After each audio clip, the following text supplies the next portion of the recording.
Hello, everybody. This is Kyle, and I'm here to review the new horror film Scary Stories to Tell. It's directed by Andre Overdahl, and one of the big parts of this movie that really intrigued me was the story, not the screenplay, but the story was written by Guillermo del Toro, who is one of my favorite directors. Um, he did the screen story as he is credited for. So that just means that he basically just wrote a draft, I guess, of this movie and said, "This is the story I think will work for this." And a bunch of screen writers came in and they wrote the screenplay that was based on that story that he came up with. He co-wrote that screen story though based on the credits, so I don't know how much he did come up with. Anyway, this movie, I had no idea what was in store. I did not know if it was going to be great, if it was going to be poor, and based on reviews I saw on Rotten Tomatoes, I was a bit hopeful because it wasn't as terrible as many horror films have been lately. So I decided to give this movie a chance. Most of the story revolves around a bunch of kids who discover a book, and that book has a bunch of scary stories in it that therefore lead to becoming real stories since the book is haunted, and a lot of the horrifying moments of the movie surround a bunch of the people in the story and in real life dealing with the stories from the book. Um, Anyway, this movie, one of the first things I'll say about it is that it looks pretty good.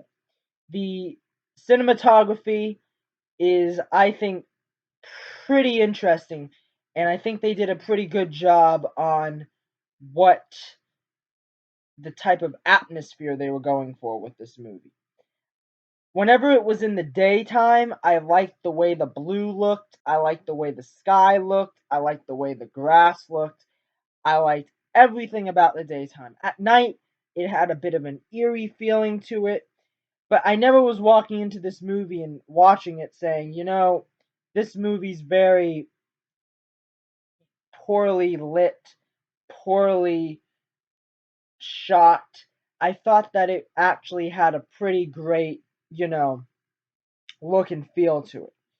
Another thing I liked about this movie was the main actress, the lead actress of this film. Her name is, I believe, Zoe Margaret Coletti, if I'm right. Um, Apparently she was in a movie with Jake Gyllenhaal and Carey Mulligan that I wanted to see. I still haven't seen, called Wildlife, but that's all I see really, besides like Annie that is in her credits. But I think that she may be going somewhere special because she was really good in this. She had a sense of innocence to her, a sense of determination to her that really I found helped get the film going. And I really liked the way that she not only acted as a character, but I love the way she acted in response to different moments in the film. Different scares, different characters, different um, revelations. I thought she was great. I thought all the kids were pretty good. I mean, once again, just like I found with Dora, this movie has a lot of stereotypical characters in it. There's the really, really pretty girl that loves the jocks in the school, and she's really spoiled almost. She's all about her looks, and she doesn't care about anybody. And then once something goes bad for her, Then she finally starts to become a good person and tries to help others. But that isn't really touched upon that much, that storyline. Um, that character was very, very poor for me. I think her name was Ruth. I'll forget her in about 25 minutes from now, but as I'm doing this review, just seeing the movie, I remember her name. Um, there's a jock character in this movie, a bunch of jocks, a bunch of, um, well, I guess they're jocks. They're just wearing a bunch of sports jackets, and they have no dimension to them, no depth at all. It's stereotypical high school movie and stuff like that. So that was a very poor um, example of writing there. I think that they had one of the most strangest characters I've seen in a horror film lately that is at first stereotypical. It's a police officer that is very judgmental, doesn't trust any of the kids, and then sure enough at the end of the film is having to trust the kids before something awful happens. Um, that police officer character I found to be really interesting because usually this character pops up throughout the film, but in this movie, this character he pops up maybe for 1 minute, disappear, and then he pops up at the end. So it was almost like they maybe had a bunch of other scenes with this character, but then they cut him out, so it felt very out of place. Um, you don't really care about any of the characters in this movie. It's a very, I would say, predictable film.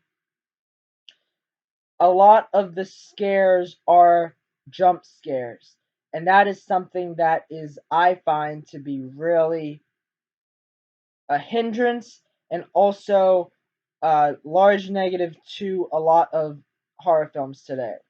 I'm not what you would call the world's biggest horror fan, but I know good horror when I see it.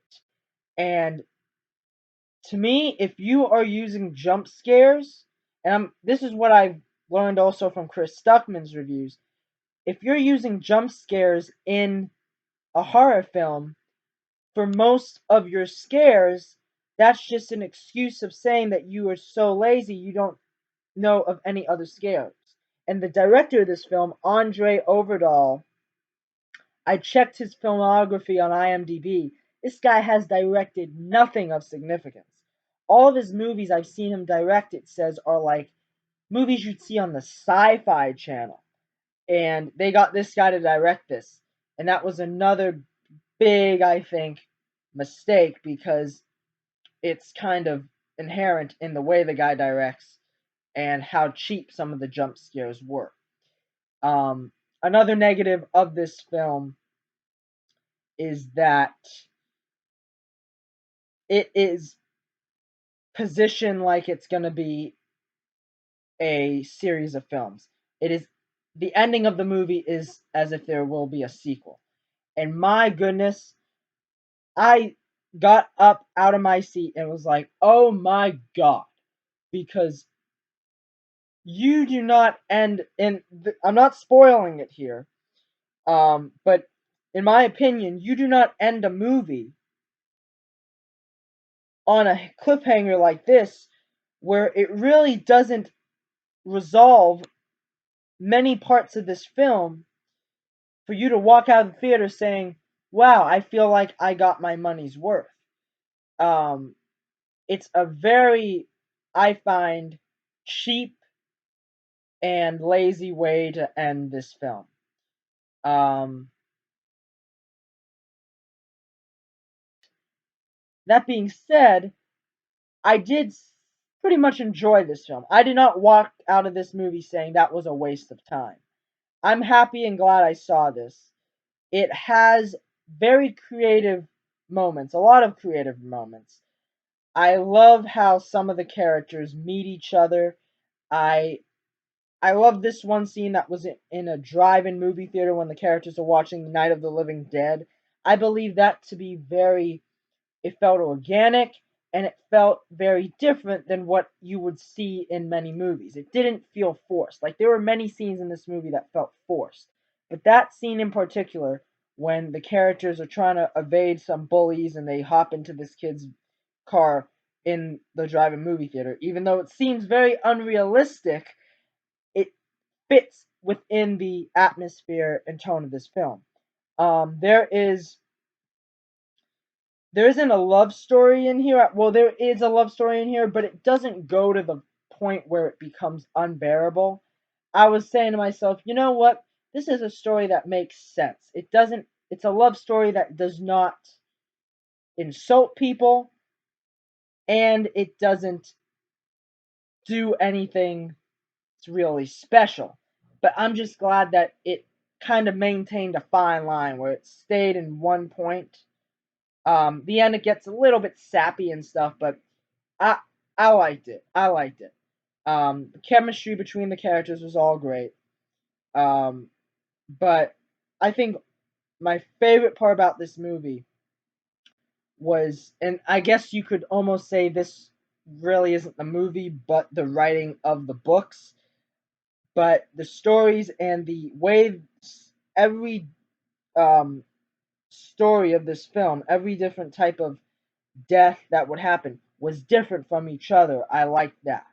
Aside from the jump scares, because every scene in this movie that had to do with something scary has a jump scare in it.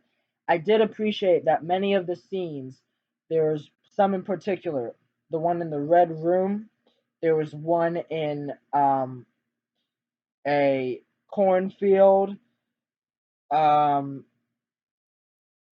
one in a bathroom. I mean, almost every single scene in this film that had to do with the scare was very, very different, and it felt fresh. It didn't feel like, oh, this is the same thing we've seen before. Now, my favorite, probably kind of not really scare, but moment is when one of the characters is in a closet, and when they open up the closet door, they see that in another room that wasn't the room they were in when they went inside that closet. So, what I liked about that is it felt very eerie. And this is like, it's almost like a scare. It felt a bit scary to me, but it wasn't a jump scare. And that's what I loved. It's just like this old woman in a bed with a dog sitting next to her, and it felt very, very creepy, out of this world. It didn't feel like it was it wasn't what you would expect, and it wasn't a jump scare. So I really liked that moment. They incorporated a bit later on when they're showing you the two characters.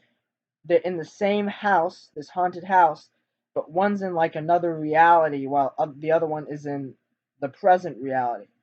And I think that was really cool. It felt different. It felt unique. Um, so all in all, this movie, Scary Stories to Tell in the Dark, I think is enjoyable. I would recommend people to watch it.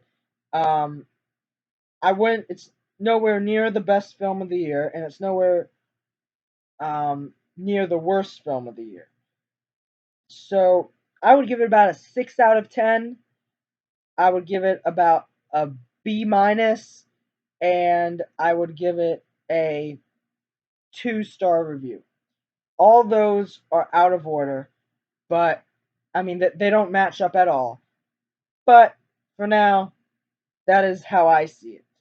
So, have you seen Scary Stories to Tell in the Dark? If you have, let me know, and post your comments in the comments below. I'm sorry, Jeremy Johns, if I stole that from you. Um, and just just be nice. Don't get angry at this movie, and don't don't get angry at others. So, with that being said, this is Kyle, and put a smile on your face.